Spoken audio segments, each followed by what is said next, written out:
The other day, I mentioned the pit that we had made out of cement blocks, which we use to do oil changes and a lot of different things. This is a flashback to last November when we built it. These blocks come from the local concrete plant. They cost $50 a piece, and then I made a trade with a friend to get them hauled over here. They are 1 ton each. They're 2 feet by 2 feet by 4 feet.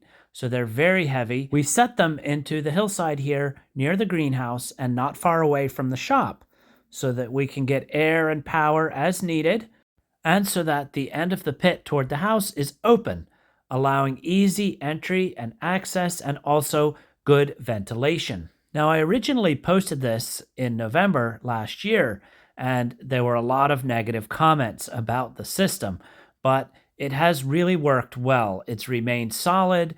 It went through the winter without moving. I had a lot of comments that I should have made a third block on top, and that might be correct, but I would be more worried about stability with 3 blocks than with 2.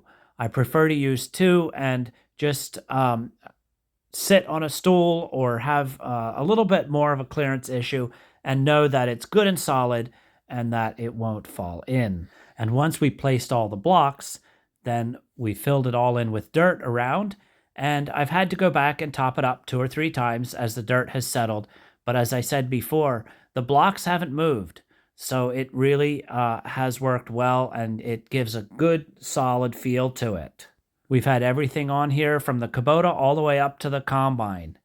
So that's how it looked finished last November, and we jump forward to September here, where I'm doing a oil change on our delivery van. It's one of those things where if it's easy to do, you're more likely to do it. We change the oil every 10,000 kilometers on this van, and that's several times a year. We try to do that on all our vehicles. I'm really glad we put the effort and time into making this setup. Now, there were quite a few people that told me it would fall in, that it was a death trap, all kinds of things like that, but it stayed perfect. This has now been almost a year. It's hardly moved. It's been terrific. And my bird of the day is this little tiny bird called a semi-palmated sandpiper. They're very high energy. They're usually seen along the coast, so it was surprising to find them here on the river. I've never seen them in contrast to the bigger bird, the killdeer there that you see.